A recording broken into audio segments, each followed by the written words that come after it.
함께 만드는 언론 미디어 협동조합. 여기는 국민TV. 함께 만드는 언론 미디어 협동조합. 여기는 국민TV.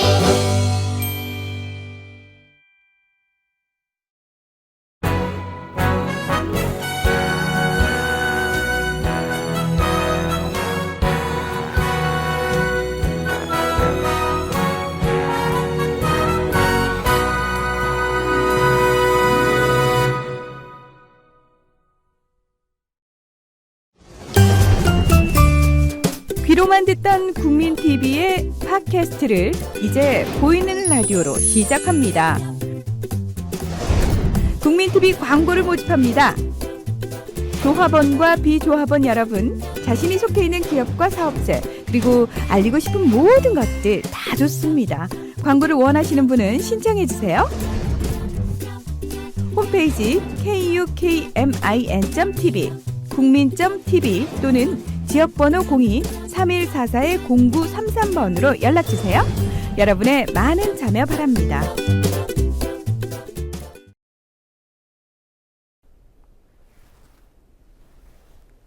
안녕하십니까. 김영태 행복한 교육세상입니다. 여러분 월화수목 금금금이라는 말 들어보셨죠? 우리나라 학생들 새벽부터 심야까지 공부하는 것도 모자라서 주말과 휴일도 없이 월화수목 금금금 이런 고단한 삶을 살고 있습니다. 우리나라 청소년의 일주일 학습 시간은 49.4시간, OECD 국가 중 1위입니다. 핀란드 학생의 1.7배에 이르는 하루 10시간 이상의 소모적이고 비교육적인 학습 노동에 시달리고 있는 셈입니다. 이러한 심각한 통계 수치를 전제로 교육계 연합 모임인 쉼이 있는 교육은 학생들에게 공부를 시키지 말자는 것이 아니라 공부 외에 공부와 쉼의 균형을 회복하자면서 학원 휴일 휴무제를 제안하고 있습니다. 이에 대해 오늘 자세히 알아보기 위해서 집중 인터뷰 사랑방 손님으로 두 분을 모셨습니다. 좋은 교사 운동 대표이자 쉼이 있는 교육 운영위원으로 활동하고 계시는 김진우 선생님과 대한민국 학생 입장에서 학생들의 목소리를 생생하게 전달해줄 수원여고 김경빈 학생입니다. 어서 오세요. 네, 안녕하세요. 잠깐 두 분 간단하게 본인 소개를 좀 해주시죠. 김진우 대표님부터. 예, 저는 고등학교 1학년, 중학교 1학년 이 자녀를 두고 있는 학부모이기도 하고요. 초중고 교사들의 그 교육운동단체인 좋은교사운동의 공동대표를 맡고 있는 김진우라고 합니다. 네, 반갑습니다. 네, 김경민 학생들. 네, 저는 지금 수원에서 수원여자고등학교 1학년에 재학 중이고요. 청소년 인권행동 아스나로에서 활동하고 있는 김경빈이라고 합니다. 네, 반갑습니다. 예, 시청자들을 위해서 잠깐 그 관련 영상을 보도록 하겠습니다. 저희 쉼이 있는 교육은 무한 입시 경쟁으로 인해 새벽부터 심야까지 월화수목 금금금 휴일도 없이 고된 삶을 사는 대한민국 다음 세대의 건강과 행복을 위해 쉼과 학습이 조화와 균형을 이루는 교육 환경을 마련하고자 8개 단체가 모였습니다. 그러니까 평일날에도 사실 심야까지 이렇게 공부를 하고 있는 현실인데요. 이제 문제는 이 주말까지도 이러한 것들이 이어지고 있다라고 하는 겁니다. 그래서 월화수목 금금금이라고 하는 게 어른들은 주말이 있지만 아이들에게는 쉼이 없다, 이런 문제의식을 갖고 있고요. 저희 학교에서는 방학임에도 불구하고 학생들이 학교에 나와서 공부를 하고 있습니다. 그럼에도 불구하고 금요일 저녁마다 교사들은 주말에 시간을 허비하지 말라고 합니다. 이 허비하지 않는 시간은 물론 공부겠지요. 하루에 13시간 이상 공부하는 학생들이 주말에 이틀 쉬어보겠다는데 그것을 허비하지 말라고 말합니다. 그것은 바로 이렇게 학원을 가는 이런 것들을 부추기고 있다고 생각합니다. 정부와 국회는 국민의 고통에 응답하여 학원 휴일 휴무제 법제화를 즉각 추진하라. 유엔 아동 권리 협약에 따라 학생들에게 밤에는 잠을, 휴일에는 쉼을 보장하자. 학원 휴일 휴무제 즉각 추진을 위한 기자회견을 마치겠습니다. 예, 관련 영상 잘 보셨죠? 김진우 대표님께 여쭤볼게요. 그 국회에서 예정되었던 교육 토론회가 갑작스럽게 그것도 석연치 않은 이유로 무산됐다고 하던데 도대체 어떻게 된 일인가요? 예, 그 당초 7월 29일 날 국회에서 토론회가 열리기로 돼 있었고요. 이제 김상민 의원하고 도정환 의원의 공동 주최로 열리기로 돼 있었는데 예. 말하자면 이번 주 수요일 날 열리기로 돼 있었던 토론회인데 바로 전주 금요일 날 저녁에 네. 모든 준비를 마쳐 놓은 상태에서 네. 갑자기 이제 김상민 의원실에서 연락이 왔는데 네. 못 하게 됐다. 네. 무슨 일이냐라고 했더니 이 당 지도부에서 그거를 취소하라고 지시가 내려왔다. 세상에. 이런 얘기예요. 예. 아니 근데 의아한 것이 사실은 그 저희 토론회에 그 새누리당의 원내대표 또 그다음에 당 정책위원장까지 축사를 하기로 하고 그거를 다 세팅을 해놨던 상황이거든요. 그랬다면서요. 예. 아니 그러면 도대체 원내대표나 당 지도부보다 더 위에 있는 사람이 누구냐 네. 물었는데 보좌관께서 그는 밝힐 수는 없다. 예. 이렇게 하면서 미안하게 됐다. 예. 그렇게 하고 이제 최종적으로 그 다음 주 월요일 날 다시 한번 확인했는데 여러 가지로 했지만 안 되겠다 역시. 그래서 이틀 앞두고 이제 전격 취소가 된 거죠. 그러니까 듣자 하니까 어쨌든 학원연합회 쪽에서 계속 이 국회 토론회를 반대했다면서요. 예. 사실은 이제 저희가 토론회를 하면서 학원 총연합회에다가 토론자로 나와줄 거를 요청을 했습니다. 그런데 예. 학원 총연합회 입장에서는 우리는 토론회 안 나간다. 왜냐하면 그런데 나가봐야 뭐 별로 덕이 될 게 없다. 뭐 이런 식의 이제 반응이었는데 이제 공식적으로는 그렇게 하면서 이제 물밑으로는 계속 의원실에 압력을 넣었던 것 같아요. 그래서 김상민 의원실 얘기를 들어봐도 이제 전화가 와서 뭐 일종의 항의 이런 거를 했고 그럼에도 불구하고 이제 김상민 의원실이나 도정환 의원실에서 토론회는 하자. 나와서 공론회장에서 얘기를 하자. 이렇게 이제 토론회를 강행하니까 그 다음에 이제 좀 다른 루트를 통해서 아마 압박이 들어가지 않았나. 뭐 도정환 의원실에도 이제 그런 전화가 계속 걸려왔고요. 그래서 이제 학원 총연합회가 이렇게 공론회장에서는 의견들을 굳이 이렇게 토론회장으로서는 이야기하지 않으면서 물밑에서는 아주 상당히 열심히 활동을 하고 있다 하는 걸 이번에 알게 됐습니다. 아니 그러니까 얼마나 비신사적이에요. 그냥 떳떳하게 정당하게 당당하게 나와서 아닌 건 아니다고 만약에 그죠? 억울하거나 부당한 게 있으면 얘기를 해야지. 네. 밝은 데서는 얘기를 못하고 뒤로 어떤 국회의원들에게 압력을 행사해서 토론회를 못하게 한다. 이거 학원연합회 측의 학원 뭐 관계자들이 다 그런 건 아니겠지만, 그죠? 일부 관계자들이 문제가 있어 보이고요. 왜냐하면 어제도 제가 뭐 주최하는 저기에서 사교육 과열 토론회 국회에서 했는데, 예? 그 사교육 관계자들이 저에게도 몇 분 연락이 왔어요. 그 과연 학원 관계자들하고 협의해서 하느냐. 그래서 뭐 충분히 오시고 의견 있으면 말씀해달라 이렇게 했거든요.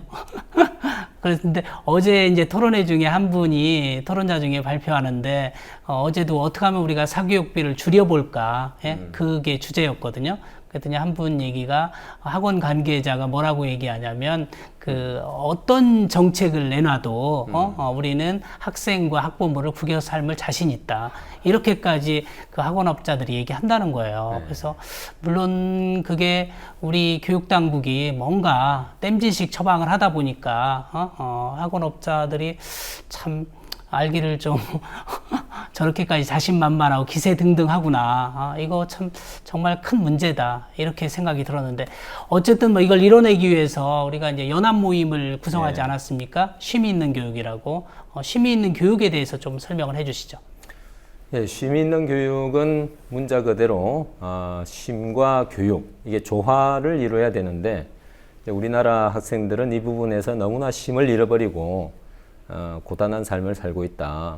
특히나 이제 주말도 휴일도 없는 그런 삶을 살고 있다. 이런 문제의식에 동의하는 단체들이 이제 모였고요. 그래서 최소한 그 심야 시간이나 그 다음에 또 휴일 같은 시간에는 좀 학원 문을 닫고 아이들에게 좀 편안히 쉴 수 있는 그런 여건을 마련하자. 그래서 저희가 이제 학원 휴일 휴무제 법제화를 목표로 모였는데요.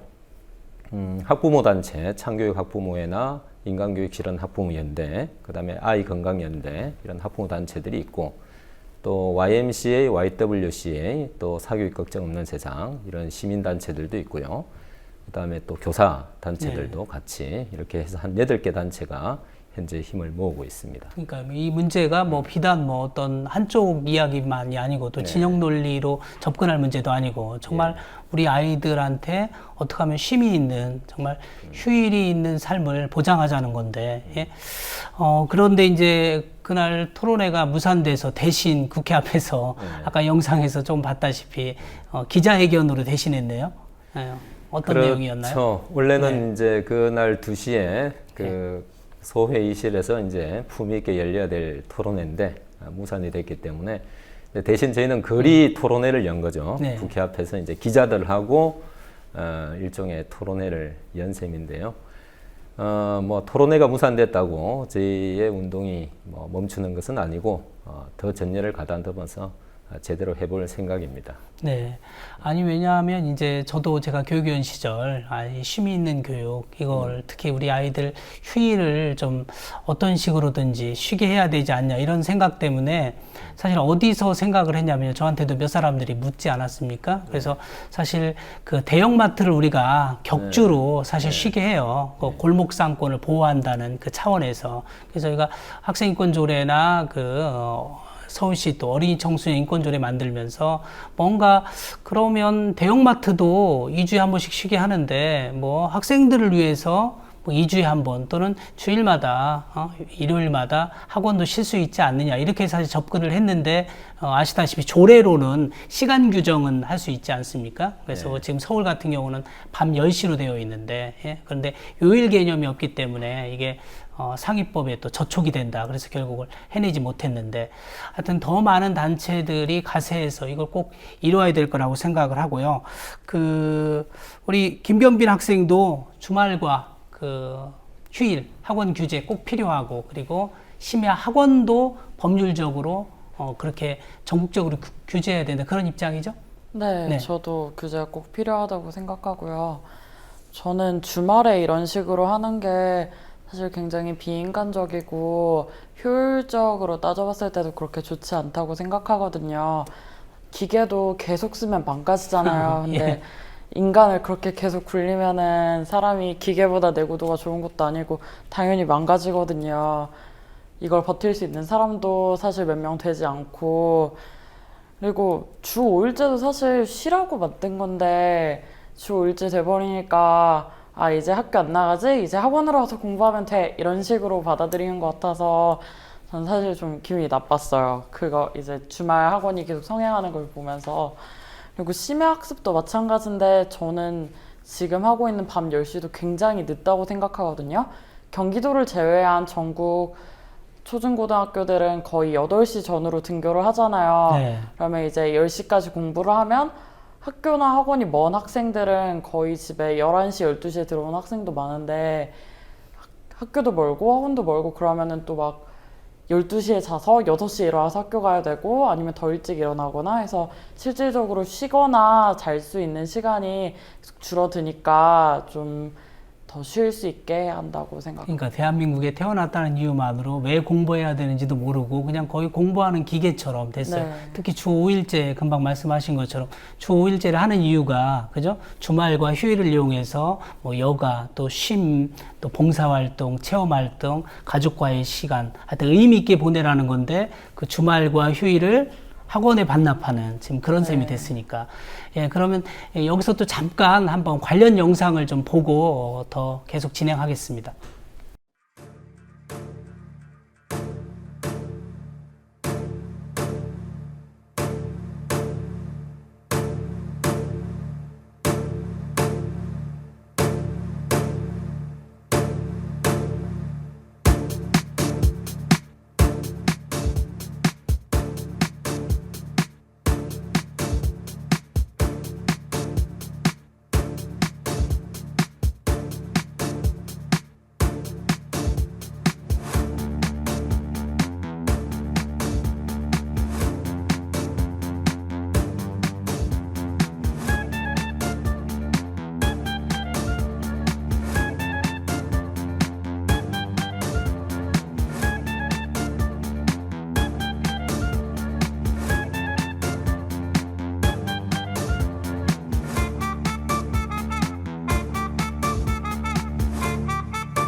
예, 영상 잘 보셨죠? 생각보다 훨씬 심각하네요. 예, 이번에는 그 김경일 학생이 사진을 좀 몇 장 준비했죠? 예, 보면서 좀 설명을 해주시겠습니까? 근데 저거는 이제 청소년권행동 아스나로에서 네. 이제 진행하고 있는 학습 시간 줄이기 프로젝트에 관련된 전단지인데요. 네. 저는 이제 저희 단체의 주장을 좀 적어놓고 왜 이런 운동을 하는지 이렇게 설명을 해놓은 건데요.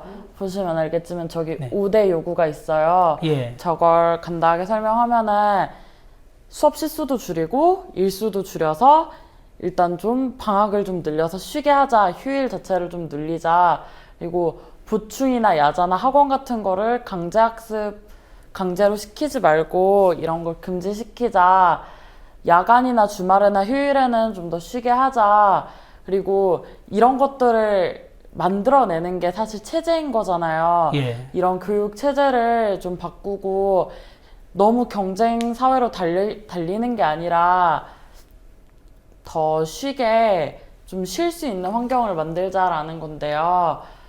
그 보면은 사라진 학생들의 시간, 범인은 학습 시간이라고 나와 있는데 학생들의 시간이 어디에서 빼앗길까 생각해 보면은 다 학교 아니면 학원이거든요. 예. 사실 잘 때 빼고는 학생들은 전부 학교 아니면 학원에 있고 진짜 집에 와서 잠만 자는 거잖아요. 하숙생이죠. 그렇죠? 네. 예. 그래서 그럼 왜 사람들이 집에 와서 잠만 자고 갈까? 그러면 이제 학습 시간이 너무 길다 보니까 이게 학교에 매달리게 되는 거잖아요. 그래서 이런 학습 시간을 줄이자라고 요구하는 전단지입니다. 네, 아주 잘 만들었던데요. 보면서 굉장히 충격적이었습니다. 알고는 있었던 내용이지만 거기 보면 그 사라진 학생들의 시간, 알고 보니까 그 범인이 학습 시간이었다. 그러면서 과도한 학습 시간, 이걸 어떤 식으로 좀 줄이고 그걸 경고하는 문구, 아주 굉장히 충격적이었습니다. 그 학생, 우리 김경민 학생에게 한두 가지 더 물어볼게요. 지금 네. 우리가 국제적인 통계 수치를 보면 대개 우리나라가 안 좋은 것은 불명예스럽게도 1위입니다. 예? 네. 반대로 좋은 것은 또 꼴찌 하위권을 맴돌고 있거든요. 네. 청소년 문제도 예외가 아니죠? 네. 몇 가지 좀 소개를 해주시죠. 네, 청소년 일주일 학습 시간은 49.4시간으로 이제 OECD 국가 중 1인데요. 예. 이 청소년 학습 시간이 중고등학생만 포함되는 게 아니라 사실 대학생들도 포함이 되거든요. 근데 대학생의 학습 시간이 그렇게 높게 기록되지 않는단 말이에요. 네. 근데 그거를 추산해도 평균 낸 거를 하더라도, 49.4시간이 나온다는 거는 네. 중고등학생들이 정말 미친 듯이 공부를 하고 있다라는 네. 결론이 나와요. 그리고 하루 10시간 가까이 소모적으로 공부하는 셈인데 그렇게 되면은 이건 너무 비효율적이지 않나요? 그러니까요. 하여튼 뭐 거의 공부하는 기계에다시피 하고, 그나마 주말과 휴일까지도 그 학원 가야 되는 이런 어려운 고단한 삶을 살고 있고, 대신 이제 보니까 그 학생들의 학업 흥미도, 그죠? 네. 자신감, 또 행복도, 자기 주도 학습 능력, 뭐 이런 것들은 거의 다 OECD 네, 국가 중에서 맞고. 최하위더라고요. 그죠? 그리고 참고로 어떤 것까지 하이냐면요. OECD 국가 중에서 햇볕 쬐이는 그냥 체육 시간 지금 거의 줄고 있잖아요. 그죠? 그 다음에 운동량, 또 수면 시간, 모유, 수유율도 우리나라가 가장 적다고 하네요. 정말 심각한 수준이 아닐 수 없습니다. 예, 이번에는 이제 우리 대한민국의 그 학생들의 고단한 현실에 대해서 보다 좀 자세히 살펴보기로 하겠습니다. 김준 대표님께서 국회 토론회에서 그 못다한 이야기 오늘 방송을 통해서 하나하나 좀 핵심사항 짚어주시죠. 조금 전에 이제 네. 그 주당 학습 시간은 많이 이제 인용을 하는데, 그러면 대한민국이 OECD보다 훨씬 높은 수준이다. 네. 근데 이제 그 내용에 대해서 이제 조금 저희가 더 살펴봤더니, 네. 대학생들은 빼고 네. 중고생들을 봤더니 이제 결과가 이렇게 나옵니다. 중학교 2학년의 경우에는 평균보다 일단 높게 나오는 네. 52시간 정도고, 네. 일반고 2학년의 경우에는 70.1시간, 네. 그 다음에 특목고생을 봤더니 80.6시간이 나와요. 예. 그러니까 이 80.6시간이 도대체 어떻게 하면 나오는가, 이걸 제가 면담을 한번 해봤더니, 네. 그러니까 산술적으로 봤을 때 평일날 하루에 12시간을 공부하고, 네. 그래도 60시간이잖아요. 네. 주말에도 각각 10시간씩 토요일 날 10시간, 일요일 날 10시간 해야 80시간이 나오는 거예요. 정말 해외 토픽감이다. 어떻게 저럴 수 있냐. 맞습니다. 네, 그 네. 김용 총재와 네, 그 크리스틴 라가르드 총재가 대화한 게 대화하는 유명한데 내용 보면, 네. 한국 학생들은 11시까지 공부합니다. 그랬더니 네, 깜짝 놀라서 아니 그렇게 적게 그 공부하고 어떻게 3시간 공부를 공부하는 줄 잘하냐. 알고. 네. 그랬더니 그게 밤 11시입니다. 낮 11시가 또 아니라 놀래가지고 밤 어떻게 그렇게 공부할 수 있냐. 그러니까요. 유명한 일화인데요. 아무튼 그 주당 80시간이라고 하는 거는 표준 근로시간의 거의 2배에 해당되는 거고요. 그런데 더욱더 안타까운 것은 하루 12시간 공부하는 그 학생들에게 물어봤더니 다른 아이들도 그 정도 공부하냐 그랬더니 자기는 적게 공부하는 편이다 이렇게 얘기를 하는 거예요. 그만큼 어떤 이 쫓기고 있는 삶을 나타내고 있는 통계다 이런 부분이고요. 그러니까 우리가 전에 4시간 자면 붙고 5시간 자면 떨어진다 이런 말이 있었는데 맞습니다. 아이들이 정말 그 충분한 수면을 누리지 못하는 거죠. 예. 그리고 이제 그 통계청에서 보면 주말 학원 시간도 보면 이제 5년마다 이렇게 한번 통계를 잡아 보니까 2009년도에 비해서 2014년도가 거의 한 30분에서 1시간 정도 더 늘어났습니다. 아이들이 공부 있고요. 시간은 더 늘고 수면 시간이 그렇죠. 준 거네요. 수면 시간은 예. 또 줄고. 네. 그래서 수면 시간은 뭐 앞에 나왔다시피 한 고등학생의 경우에 5시간 반 정도. 네. 그 다음에 또 다른 걸 하나 봤더니 놀이 시간은 얼마나 줄었냐. 이 경향신문에서 조사한 건데 초등학교 2학년하고 그 부모들에게 똑같은 질문을 한 거예요. 네. 하루 1시간 이상 놀았던 날이 얼마나 되냐 그랬더니 매일 1시간 이상은 놀았다가 부모들은 10명 중에 7명 정도가 네. 우린 매일 1시간 이상 놀았다. 그런데 네. 지금 초등학교 2학년들은 하루 1시간 이상 노는 애가 10명 중에 2명밖에 없는 거예요. 세상에. 반대로 하루에 단 1시간도 놀지 못한다. 하루도 그런 날이 없다라고 하는 아이들이 부모 세대에서는 거의 없었는데 예. 지금 초등학교 2학년 애들은 10명 중에 2명이 나는 하루 1시간 노는 날이 하루도 없다. 이렇게 이제 답을 그러니까요. 하고 있고요. 초등학교 시절만이라도 충분히 예. 마음껏 뛰고 놀아야 되는데 지금 그러지 못하고 있는 현실. 맞습니다. 네. 근데 그렇게 공부해서 결과가 좋으면 그나마 덜 억울하겠는데 그렇죠. 맞아요. 문제는 그렇게 공부를 열심히 하지만 학습 효율은 더 낮다라고 하는 거예요. 단적으로 핀란드하고 비교를 해보면 핀란드에 비해서 학습 시간은 거의 2배인데 그렇죠. 학업 성취도 결과는 오히려 핀란드가 수학의 경우에 점수가 2점이 더 높았어요. 절반 공부한 핀란드랑 결과는 거의 비슷하다.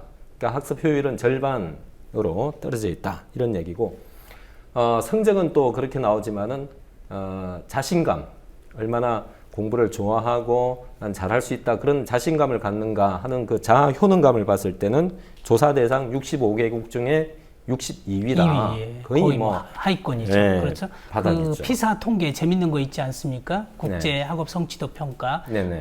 사실 1, 2위를 우리하고 핀란드가 다퉈요. 이제 핀란드가 1위고 우리가 보통 2위 하니까 이제 우리나라도 2위 했다 이러니까 네. 대단한 것으로 여기지만 그러나 핀란드 학생들은 즐겁게 행복하게 공부해서 1위인 거고요. 네. 그렇죠? 우리는 이렇게 정말 고통스럽게 공부해서 2위인 거거든요. 그러니까 핀란드 학생의 1위와 대한민국 학생의 2위는 사실 근소한 차이가 아니라 알고 보면 그 하늘과 땅 차이, 엄청난 그렇죠. 차이인 거죠. 네. 그렇죠. 내용을 예. 들여다보면 네. 참 그런 학습 부분에 엄청난 비효율이 있고요. 네.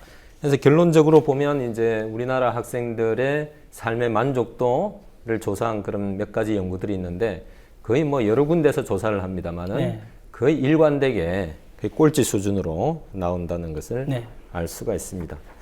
우리 그래서 나라 아이들이 지금 현재 행복하지 못하다. 네, 예. 그래서 한마디로 얘기하면 대한민국 학생들이 그 누구보다도 열심히 공부하고 근데 그 참 고단한 삶을 살고 있고 그 결과 어떤 삶의 만족도, 행복감 이런 부분들은 거의 바닥이다. 이렇게 요약할 수 있겠죠. 그러니까 우리가 고진감래형을 강조하지 않았습니까? 네. 그래서 나중을 위해서 지금은 참고 견뎌라. 그런데 네. 우리가 이제 좀 새로운 시각에서 지금 행복한 아이가 나중에 행복하다. 예? 뭐 이렇게 또 이야기하는데 이번에는 그 학원 실태에 대해서 좀 설명을 해주시죠.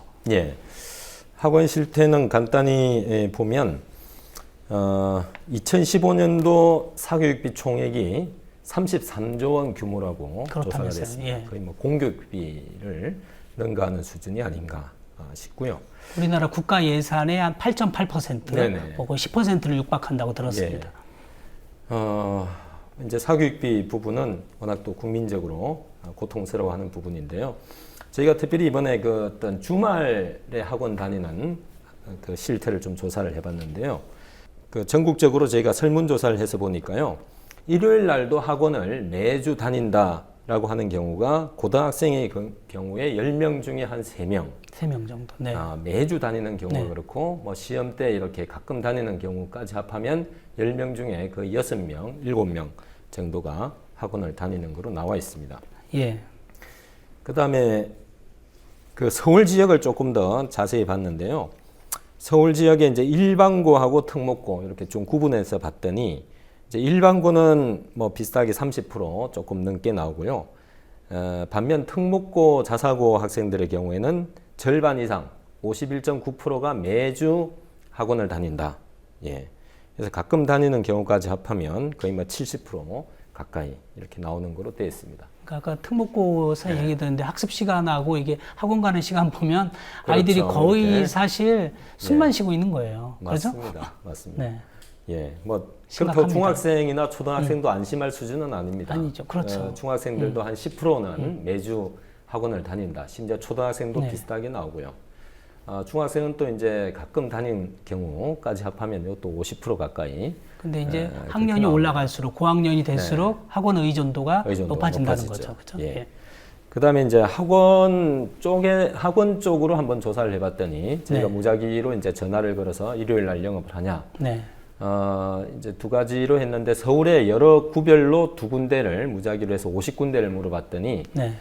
그 중에 30%가 매주 일요일 날 영업을 한다라고 돼 있고요. 이거는 좀 일반 사람들이 보기에는 생각보다 적은 거예요. 그 얘기는 70%는 문을 닫고 있다는 얘기 아닙니까? 예, 예, 뭐 예. 그 일요일 날 영업을 안 하는 학원들도 네. 이제 전화를 해보면 우리가 학생인 것처럼 물었는데 네. 학생만 원한다면 우리가 일요일 날 열어주겠다 이렇게 돼 있고요. 네. 그러니까 사실 이것도 어떤 면에서 학원의 편중이 있는 거죠. 대형 네. 학원 위주로 일요일 날 영업을 하게 되고 좀 영세한 데는 또 학생이 없어서 안 한다 뭐 이런 경우들이 있는 예. 거고요. 그다음에 이제 대치동만 딱 찍어서 물어봤더니 대치동 학원에서는 한 36% 정도가 일요일 조금 더 많네요. 사교육 1번지답게. 네. 영업을 하는 거로 이렇게 실태 조사가 됐습니다. 또 사실 이거 근데 학원뿐만 아니라 김경민 학생 학교도 그렇죠? 주말에 네. 불러내거나 휴일날 불러내는 또 학교도 있지 않습니까? 네. 네. 학교 보면은 이제 저희 조사에 따르면은 네. 교사나 학교가 강요해서 가는 게 거의 52.2% 정도가 되고 불참시 불이익이 있으니까 거의 사실상 강제되는 학교도 65.5% 정도로 많았고요. 네. 실제로 이제 자율학습 하는 거 편성하는 걸 보면은 신청서에 토요일, 일요일, 공휴일 해가지고 몇 시부터 몇 시까지 아예 자율 편성된 학교들도 굉장히 많아요. 그래서 학교도 이 문제에선 결코 자유로울 수 없다고 봅니다. 명목적으로는 그러나 희망자에 한한 거 아니에요? 명목적으로는 희망자에 한해서지만 네. 사실상 강제가 되면은 강제학습이나 다름이 없죠. 사실상 반강제적으로 뭐 주말에도 나와야 되고 심지어 일요일까지 불러내는 학교가 있다. 대신 학교는 수업은 안 하죠. 자습을 시키는 거 아닙니까? 네. 그런데 예전에 야간 자율학습 할 때도 사실상 강제였지만 자율학습이라고 네. 써져는 있고 네. 종이는 나눠줬었잖아요. 하지만 네, 네. 교사들이 여기서 얘들아 이거 지금 써서 내 안 하면 엄마한테 전화할 거야 이런 식으로 했던 것처럼 네. 이런 것도 그렇게 되고 있지 않나. 참 굉장히 비교육적이고 슬픈 현실입니다. 특히 이제 또 그 야간 자율학습 하면서 또는 거기에 이제 선생님들이 거기에 매달리더라고요. 특히 특목고 같은 경우도 뭐 그 일요일 날 이제 불러내서 아이들이 학교에서 자습은 하지만 사실상 거기에 선생님들이 또 붙어서 모르는 거 가르쳐 주기도 하고 뭐 이런 어떻게 보면 뭐 그렇게 하니까 성적이 좋아질 수는 있겠다 싶지만 이 어떤 학생인권 조례 차원에서도 그렇고 또 교육적인 측면에서도 문제도 있다. 학교도 그렇죠? 이거 많이 그래도 뭐 규제가 되고 있지는 않나요? 규제를 그렇게 많이 하는 것 같진 않아요. 그리고 성적이 오른다고 자율학습을 그렇게 계속 시키고 하는 거는 사실 저는 그걸 교육이라고 부를 수 있을지는 좀 의구심이 들어요. 그건 약간 사육에 가깝지 않나요?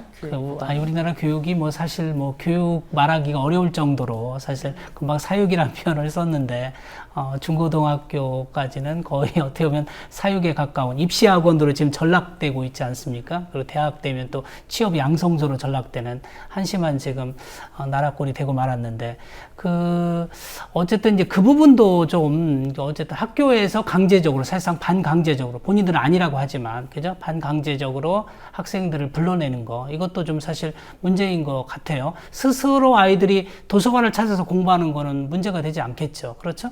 그런데 교실로 불러가지고 사실상 추석 체크하고 또 아이가 싫어해도 금방 부모님은 또 집에서 애가 빈둥거리는 것보다 학교를 가서 있는 게 그나마 나을 거라고 생각하는 거 아닙니까? 그렇죠? 그래서 뭐 어느 학급의 급훈은 엄마가 보고 있다. 이게 가장 무서운 급훈이라는 얘기를 우리가 묻지만 웃기 힘들 정도로 그런 말을 하는데 그리고 우리 김진우 대표님 90년대는 들어보니까 학원들이 자율적으로 휴일날 학원을 쉬었다면서요? 예, 이번에 예전에는. 조사를 하다 보니까 저도 이게 네. 흥미로운 사실을 알게 됐는데요. 네. 이제 그 학원장 분의 얘기를 들어보니까 90년대는 학원이 자율적으로 일요일은 쉬자 이런 결의를 했대요. 그러니까 어떤 법제와 노력이 없었는데. 그렇죠. 예. 그러니까 그 이유가 학원 강사도 사람인 이상 이게 휴일은 쉬어야 되는데 너무 힘들다, 고달프다. 그 어떤 학원 강사들의 근로 조건을 보호한다. 뭐 이런 차원의 이제 결의인데 그래서 그 종합반이라 그러죠. 종합반을 월요일부터 금요일까지 넣고 토요일 날은 단과를 뭐 하려는 데는 하고 뭐 이렇게 하고 일요일 날은 다 쉬자. 이런 결의가 이제 만들어졌고 쭉 지켜지다가 근데 이제 90년대 중반 정도부터는 이제 한두 군데가 그걸 어기기 시작한 거죠. 그렇게 치고 나가니까 옆에도 하네. 뭐 그러면서 이제 하나 둘씩 무너져 가지고 이제는 뭐 일요일 날 문을 여는 거를 뭐 당연하게 생각하는 그런 상황이 된 거죠. 그 다음에 이제 이번에 우리 김경민 학생 감사원 보고서에서도 아주 충격적인 발표를 했죠? 네. 감사원 보고서에는 네. 이제 28일 날 발표된 보고서인데요. 여기서 네. 보면은 이제 강남에 있는 A 학원에서는 초등학생 대상으로 밤 12시 30분까지 영업을 하다가 적발되기도 했었고 B 학원은 이제 12시 반도 아니고 새벽 1시 반까지 영업을 하다가 적발된 사례도 있었습니다. 그러니까 아니 우리가 서울 지역은 밤 10시까지인데 그렇죠? 12시 반 또는 심지어 새벽 1시 20분까지 영업을 했다는 거 아니에요. 그죠? 네. 이게 물론 빙산의 일각이겠지만 그것도 지금 고등학생이 아니에요. 초등학생을 상대로 하다가 야 정말 이 애들은 그럼 언제 잠을 자나요? 그러니까 근데 이렇게 되면 이제 학교 와서는 사실상 잠을 자는 셈이 되겠네요. 네. 심각합니다. 예, 그리고 우리 김준희 대표님, 그러면 이제 학원 영업시간 제한에 대해서 좀 알아봤으면 좋겠습니다. 그러니까 왜 학원 영업시간을 제한해야 하는지 좀 설명해 주시죠. 우선 학원 영업시간 제한 이전에 일단 전반적으로 학생들의 학습 시간을 좀 줄여야 될 필요를 먼저 잠깐만 짚으면 뭐 조금 전에 말씀도 했지만 뭐 간단히 말하면 학생들의 행복을 위한 것이다 이렇게 볼 수 있고요. 이제 그 이유가 첫 번째는 이제 학생들의 건강을 지키는 차원에서 중요하다. 네. 제가 어제 그 보도를 봤더니 주당 50시간 이상 일하는 사람들에게 뇌졸중 발병률이 30% 더 높다. 오히려. 이런 걸 봤거든요. 네. 이제 우리나라 학생들이 주당 50시간은 가볍게 넘기지 않습니까? 넘기는 거 있죠. 예. 그러니까 가장 어떤 성장을 해야 될, 마음껏 뛰놀아야 될 이 시기에 너무 과도한 학습이라고 하는 것이 어떻게 보면 건강이 일평생의 자산인데 이제 그런 부분들에서 학생들의 건강을 위협하고 있다 하는 부분이고요. 두 번째는 이제 관계 측면이라고 볼 수 있는데 친구들끼리도 놀아야 되고 또 주말에는 또 가족들끼리 뭐 산으로 들러 이렇게 놀러도 가고 좀 얘기도 하고 이런 시간이 돼야 되는데 이 학습 시간이 그런 모든 인간적인 삶을 살 수 있는 시간을 다 잡아먹고 있다. 그런 부분에서 이제 가족 문화도 무너지게 만드는 그런 요인이 되고 있다 싶고요. 또 세 번째는 그렇게 공부하면 학습 효과라도 좋아야 되는데 그러니까요. 어떤 면에서 그거에도 악영향이 가고 억지로 있다. 강제로 그렇죠. 하는 공부기 때문에. 네. 그죠? 그래서 최근에 뇌과학은 여러 가지를 밝히고 있는데 잘 쉬는 거, 내가 어쩌면 아무것도 안 하는 그 시간에 더 중요한 어떤 뇌 기능이 살아난다라고 얘기를 하거든요. 그런 부분들, 그러니까 오히려 쉬어야 될 때 쉬지 못함으로 말미암아서 오히려 학습에 대한 흥미도 떨어지고 어떤 창의성이나 이러한 부분들도 오히려 저해가 되는 그런 모든 면에서 이렇게 마이너스가 되고 있다. 이제 그런 차원에서 좀 절대적인 학습 시간을 좀 줄이고 심과 이 조화와 균형을 이루는 게 이제 필요하다. 이런 주장이고요. 근데 이제 이거를 못하게 만드는 여러 이유가 물론 뭐 입시 경쟁, 학교의 문화 이런 부분들도 있지만 일단 가장 심각한 부분이 주말에까지도 심야까지도 이 학원이 영업을 함으로 말미암아서 이제 불안을 조성한다는 거죠. 내 옆에 아이는 뭐 밤 11시까지 공부하더라. 일요일 날도 나가서 공부하더라. 공부한다더라. 이게 이제 학부모들에게 이게 하나둘씩 퍼지면서 제일 무서운 게 옆집 엄마라고 하지 않습니까? 그러니까 네. 옆에 애들이 저 정도 하면 나도 이 정도는 가져야 되지 않냐. 이 계속 어떤 그 경쟁을 그 부추기는 그런 거로 작용을 하고 있다. 그런 면에서 이 학원 영업 시간이라고 하는 거를 좀 다 같이 좀 제한을 할 필요가 있다. 마치 어떤 선착순 경쟁을 하는데 합의를 해서 자 우리 잠깐 요 시간에 쉬도록 하자라고 쉬고 있는데 누가 일어나서 앞에 가버리면 다른 애들이 쉴 수가 없지 않습니까? 예, 그런 면에서 어떤 다 같이 어떤 사회적인 약속을 통해서 이 쉬는 시간만은 건드리지 말자라고 하는 차원에서 어떤 학원의 영업 시간을 좀 제한할 필요가 있다. 그러니까요. 이렇게 우리가 지금 봅니다. 공부를 시키지 말자는 것도 아니고 그렇죠. 네. 그래 공부에 지금 양도 중요하겠지만 질도 중요한 거고 그렇죠. 그러니까 무조건 이게 예. 공부 시간만 늘려서 놀지도 못하게 하고 잠도 못 자게 하는 이거는 아닌 것 같다. 아까 김경민 학생이 사육이란 말을 썼는데 그죠? 마치 또 제가 전에 한번 양계장 가보니까 아무것도 못하게 하고 그냥 너희는 모이만 먹어라 그 얘기 아니에요. 예, 모이만 먹고 예. 알만 나라 그런 것처럼 뭐 일부 우리 부모님들이나 또 학교나 학원이 너희들은 아무것도 하지 말고 오로지 공부만 해. 뭐 이거 이렇게 강요하고 있는 건 아닌가. 참 그래서 답답합니다. 이 부분에서 예. 어떻게 보면 좀 정부 정책하고도 엇박자가 나는 것이 지금 그 정부가 그 교육 부분에서 어떤 행복 교육을 내세웠고 그 방법으로 자유학기제를 실시를 하고 있는데 지금 이 자유학기제가 내년부터 전면화된다라고 하는데 이제 이거를 이용해서 학원가에서는 이때다 그러면서 자유학기제 남들이 놀 때 제대로 확실하게 시켜야 된다. 이 또 새로운 불안 마케팅을 조성하고 있거든요. 정부는 꿈갖기, 뭐 행복교육, 자유학기제 얘기를 하고 있는데 이런 어떤 정책적인 효과를 또 학원들이 상쇄하고 있다. 그런 부분에서 어떤 이 학원의 영업 시간, 뭐 이런 부분들에 대한 어떤 최소한의 제한이 필요하지 않은가. 그러니까 우리가 이렇게 볼수 꿈과 있겠습니다. 끼를 키워주는 행복교육. 얼마나 멋진 표현입니까? 근데 그게 현실은 전혀 그렇지 않으니까 그렇죠. 답답한 거고, 참. 아이고. 예, 그런데 이제 일부 어쨌든 우리가 그래서 뭐 휴일만이라도 학원을 쉬자, 이제 이렇게 지금 주장하고 이걸 법제화를 위해서 노력하는데 이거에 대해서 그러면 이제 일부 학원들은 뭐 영업시간을 제한하는 것은 그 어쨌든 영업의 자유 침해 아니냐 또 이렇게 반발하지 않습니까? 예, 뭐 그 부분에 네. 대해서는 심야 영업 규제 조례에 대해서 한동안 그 논란이 됐었는데요. 네. 그래서 이제 일부 시도별로 10시까지 뭐 이렇게 제한하는 데가 있고, 그래서 그 학원들이 이 부분에 대해서 헌법 소원을 낸 적이 있습니다. 그랬다면서요? 예, 2008년으로 기억을 하는데 이제 그때 그 헌법 재판소에서 이 부분에 대해서 판결을 한 게 있거든요. 그래서 간단히 그 네. 내용 중에서 한 부분만 인용을 네. 하면 좀 깁니다만은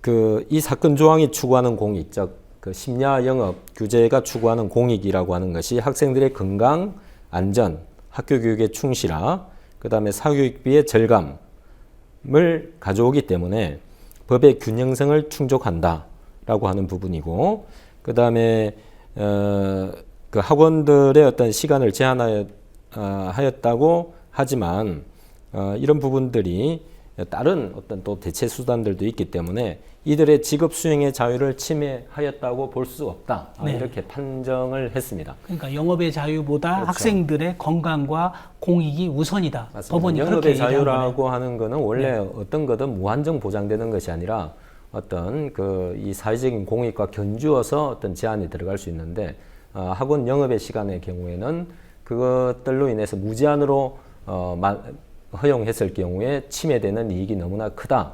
이렇게 우리 사회가 판단을 했고 헌법재판소에서도 네. 손을 들어준 거죠. 예. 그리고 김경민 학생 이제 그런데 우리가 이제 휴일날, 일요일날 학원을 좀 쉬자 이렇게 했더니 일부 학원업자들의 약간 반발도 있지만 또 일부 학생이나 학부모님들은 일요일날 내가 좀 공부한다는데 왜 그거 못하게 이러면서 학생의 학습권 제한이다 뭐 이런 반론도 있다고 그래요. 그거에 대해서 집에서 어떻게? 공부하면 되죠. 예? 예?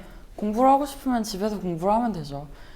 굳이 학원에 나가겠다는 건 그 학원에서 일하는 사람들도 네.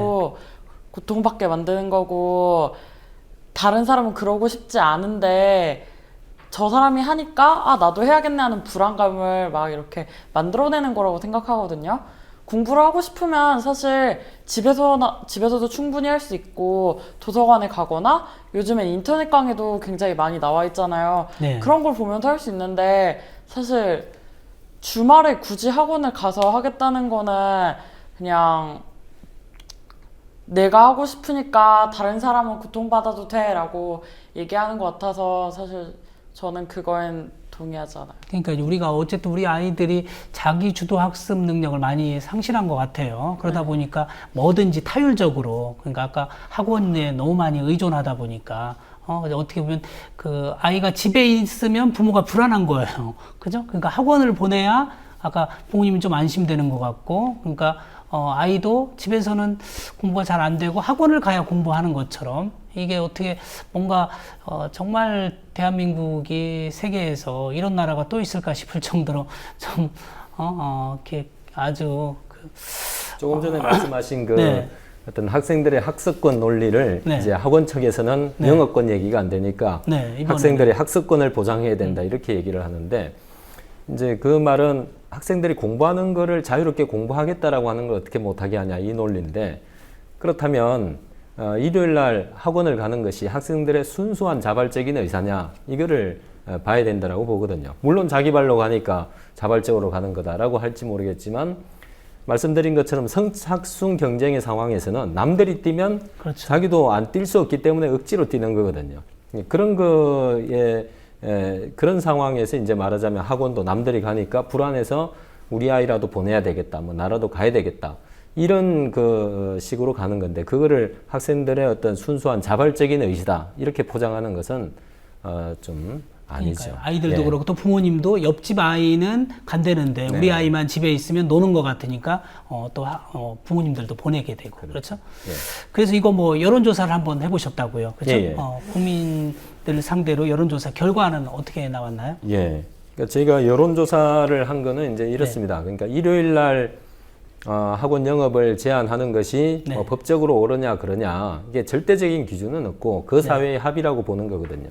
그러니까 이를테면 유럽은 뭐 학원뿐만 아니라 학원도 거의 없지만 전 업종이 휴일은 휴무하는 쉬죠. 거를 네. 기본으로 받아들여요. 네, 네. 이제 또 뭐 다른 미국은 뭐 그렇지 않을 수도 있는 건데 그러니까 그 사회의 구성원들의 다수가 휴일 날은 적어도 어떤 뭐 일이든 업종이든 휴무를 하도록 하자 그렇게 인정하는 그런 여론들이 많으면 이제 그 사회의 정당성을 인정받는 거거든요. 그럼 이 부분에 대해서 학원을 휴일날 휴무하도록 하는 것이 얼마에 대해서 국민들은 어떻게 생각하냐라고 이제 저희가 학생하고 네. 학부모들에게 물어봤더니 학부모의 경우에 95%가 찬성을 했어요. 네. 저희들도 깜짝 놀랐어요. 깜짝 설마 이렇게 할까? 예. 근데 이제 그 이유를 나름대로 분석을 해봤더니 학부모들이 자녀를 학원을 보내는 거는 더 공부를 열심히 해야 돼 뭐 이런 생각이라기보다 남들이 보내니까 자기도 어쩔 수 없이 마지못해서 이제 울며 겨자 먹기로 보내는 거예요. 근데 누군가 만약에 일거에 이거를 딱 끊어서 우리 다 같이 안 보내기로 하자. 그러면 당연히 사교육비도 줄어들고 우리 애들 좀 쉬게 하자. 뭐 이런 마음들이 있는데 당연히 찬성을 하죠. 그러니까 95%라고 하는 거의 절대 다수의 절대적인 지지. 학부모들이 이제 지지를 하는 것이고요.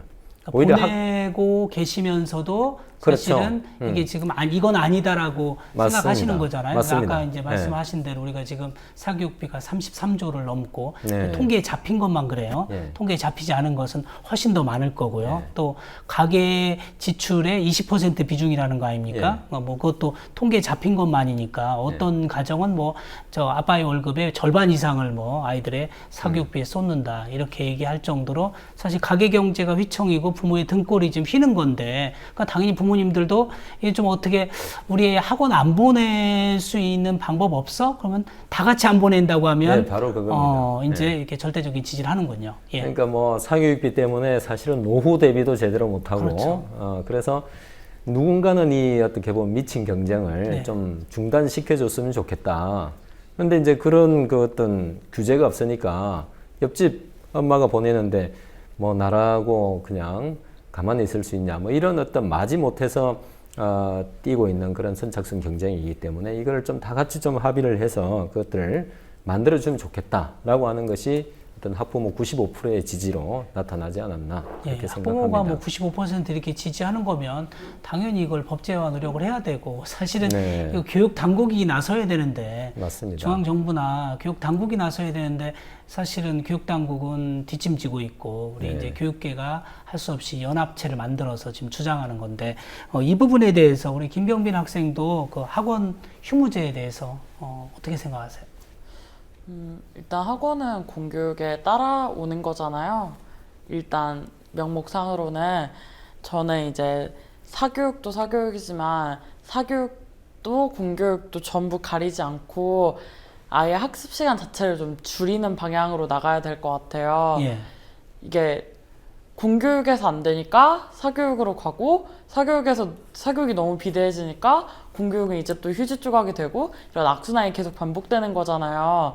그러면 이제 다 그걸 아예 확 줄여버리면은 오히려 이게 다 없어져 버리는 건데 문제가, 그래서 아예 제도를 바꾸거나 하는 방향으로 가야 할 것 같고, 이제 조사를 보면은 강제학습을 당하지 않는 학생들이 스트레스가 낮긴 낮아요. 네. 근데 또 학업 스트레스 전반으로 보면은 의외로 강제학습을 당하는 학생이나 안 그런 학생이나 차이가 없거든요.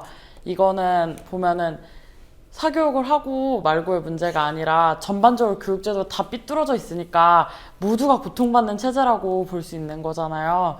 그래서 저는 학원은 일단 좀 무조건 더 쉬어야 한다고 생각하고, 그것과 더불어서 공교육이나 입시제도도 같이 변화를 하는 방향으로 가야 한다고 생각합니다. 근데 친구들 중에 근데 이제 경빈 학생처럼 학원 쉬어야 된다고 생각하는 학생도 있지만, 또 학원에 정말 중독 증세 보일 정도로 의존적인 학생들도 있지 않나요?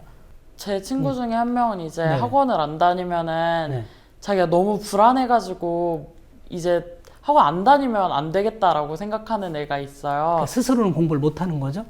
네. 안 되는 거죠? 네, 그렇게? 스스로 하는 건 자기를 못 믿겠고, 네. 그러니까 내가 학원에 가서 네. 이거라도 해야 하지 않겠냐, 대학 가려면 이렇게 해야지 하는데, 전 그걸 보면서 되게 무섭기도 하고 씁쓸하기도 하고 그랬었거든요. 그러니까 근데 학원에 그렇게 다니는 친구들의 그 어떻게 할까, 실익이라고 할까? 효과는 좀 어때요? 잘 모르겠어요, 솔직히. 그 부분에 대해서는 네. 제가 그 학원 장하고 이제 여러 깊게 얘기를 했더니 그분은 솔직히 학원의 효과는 없다. 네. 그러니까 성적 오를 애들은 학원을 다녀도 오른 거고 안 다녀도 오르는 거고, 그러니까 오르는 애와 떨어지는 애 비율은 똑같다는 거죠, 거의. 네. 그래서 자기는 한번 그거를 탁 까놓고 한번 조사를 해봤으면 좋겠다. 이런 얘기를 하더라고요. 그러니까 아니 저는 학원 보내지 말라는 주인데 저희 집사람도 좀 불안하니까 우리 아이를 좀 학원에 일부 보냈어요. 그래서 아이가 이제 학창 시절 보내고 나중에 돌아보니까 정말 자기는 학원에서 전혀 도움을 받지 못했다, 이렇게 또 고백하는 것을 제가 들었는데, 그러니까 지금 허와 실이 있는 거예요, 그죠? 그러니까 뭐 사실 이거는 번외의 얘기긴 네. 하지만, 그러니까 학원을 보내지 말라고만 얘기를 하기 전에 이제 사실은 공교육 학교에서 그 못 따라가는 아이들을 위해서 얼마나 좀 세심하게 좀 도와주느냐, 이게 중요하다고 보거든요.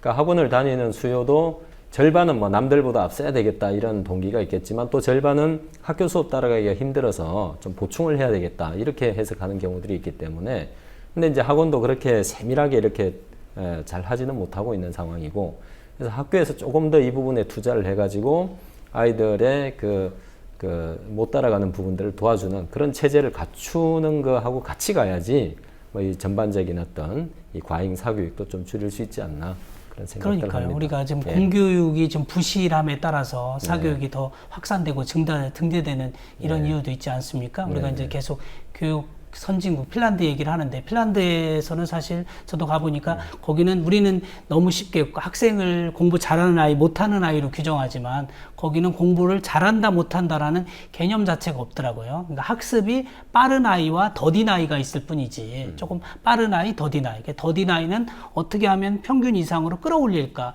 정말 더딘 아이에다가 초점을 맞춰서 학교나 지자체나 국가까지 나서서 그걸 보통 이상으로 평균 이상으로 끌어올리기 위해서 하는데 우리는 사실 아시다시피 그 대학 입시에 좀 진도도 막 빨리 가고 특히 수학 같은 경우는요, 그죠? 원래 진도가 졸업 때까지 맞춰야 되는데 보통 고2 때 진도를 다 나가 버려야 되니까 수학 시간 진도가 빨라지고 못 알아듣는 아이들 뭐 학교에서 책임 안 져주고 그러면 제가 어제 국회 토론에서도 들었는데 일부 학부모님들이 그걸 가지고 학교 가서 상의하면 일부 선생님들은 학원에 보내세요 그런다는 거죠.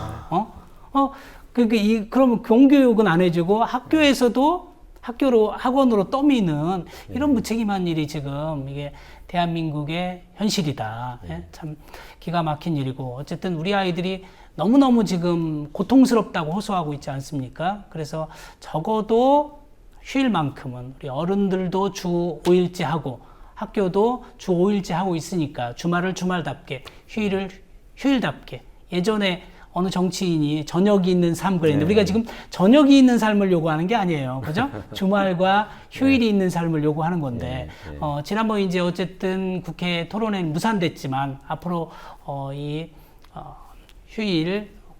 휴무제 이거 반드시 관철시켜야 될 사안으로 보는데 앞으로 전망이나 계획은 어떻습니까? 예, 이번에 저희가 학원의 힘이 무척 세다 이걸 좀 확인을 했는데요. 하지만 이제 그렇게 해서 뭐 토론회는 무산되고 했지만 저는 뭐 이게 끝이 아니라고 생각을 합니다. 물론 그 어떤 이 정치적인 이 역학 관계에서 다수의 선량한 국민들이 있음에도 불구하고 소수의 어떤 이익 집단의 힘이 관철되는 경우가 많다라고 하지만은 이제 그 관건은 이 다수의 이 국민들의 여론을 어떻게 좀 모아내느냐에 달린 것이라고 보거든요.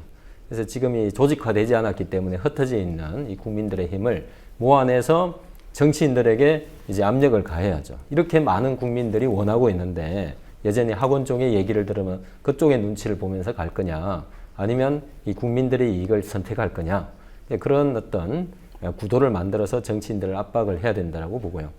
그래서 뭐 이제 있으면 총선일 텐데 거기에 대해서 이 부분에 대해서 후보는 어떤 생각을 가지고 있느냐 이런 의견들도 물어서 좀 발표도 해내고 그런 어떤 국민들의 힘을 모아서 이제 입법 작업까지 갈 수 있도록 그렇게 노력해볼 그러니까요. 생각입니다. 하여튼 사교육비는 뭐 계속 우리가 강조하다시피 정말 세계에 유례가 없는 아주 기형적인 현상이거든요. 이건 옳고 그름의 문제인데 유불리로 접근하지 말고 우리 정치인들도 옳고 그름 아까 학부모들의 95% 절대적인 지지로 적어도 휴일만큼은 학원을 쉬게 해달라 이런 아주 국민적인 요구지 않습니까? 이거 당연히 국회 토론에 계속하고 필요하면 저도 힘을 실어드리겠습니다. 그리고 내년 그 주요 정당들이 이거 공약으로 내걸어야 될 것 같아요. 뭐 교육 공약 많이 고민하고 계신데 적어도 우리 아이들에게 저녁 있는 삶을 보장은 못하더라도 휴일이 있는 삶을 보장하겠다. 그 대리인들 아닙니까? 정치권 이걸 좀 그렇게 해서 조속히 이루어져야 정말 그 우리 학생들이 대한민국에서 태어났다는 이유로 힘든 삶 좀 적어지지 않을까 싶은데 우리 끝으로 경빈 학생도 좀 이야기해 주시죠.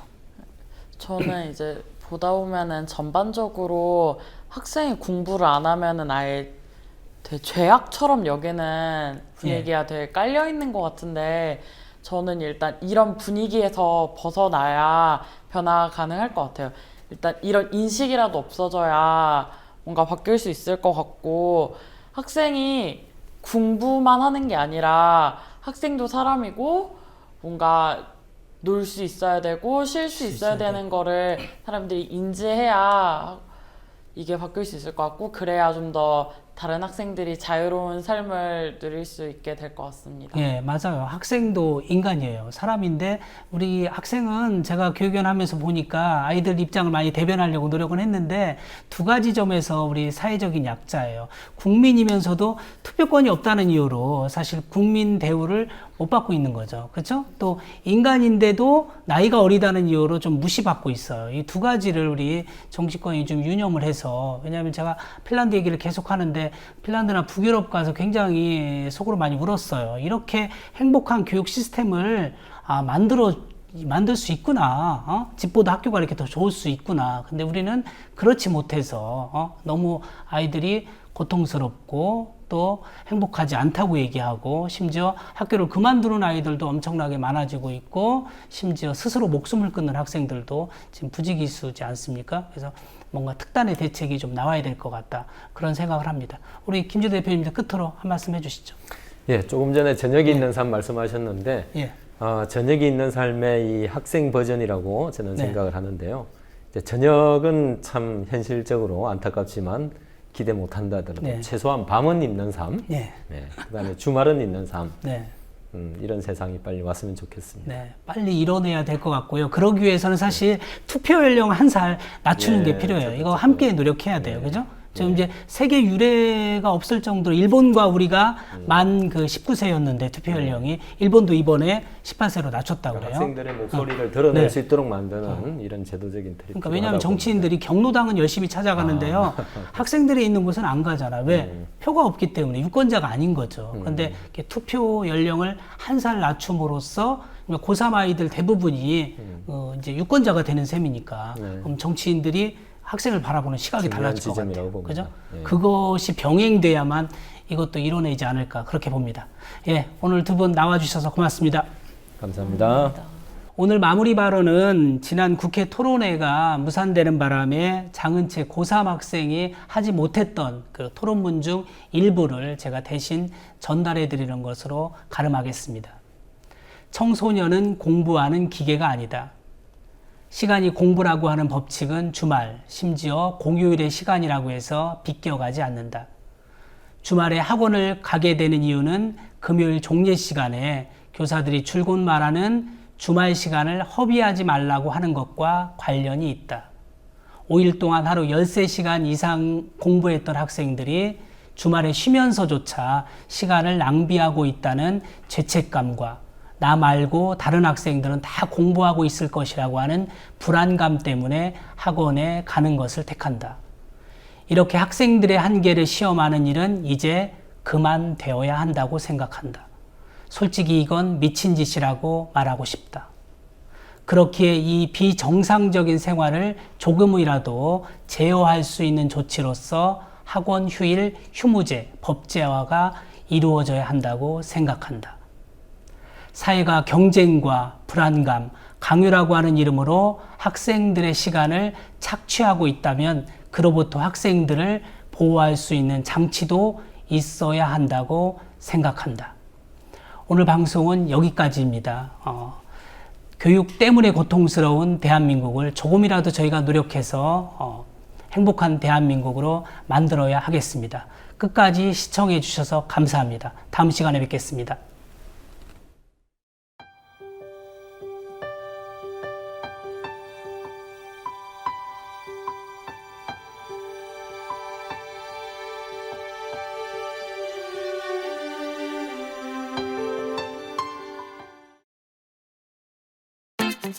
국민TV, 국민라디오, 그리고 뉴스케이를 응원하시는 분들, 미디어협동조합 조합원 가입으로 힘을 실어주십시오. 그리고 기존 조합원 분들은 월조합비 납부 신청을 해주시면 감사하겠습니다. 조합원 가입과 월조합비 납부 신청 문의는 홈페이지 국민.tv 또는 서울전화 3144-7737로 연락주시면 됩니다.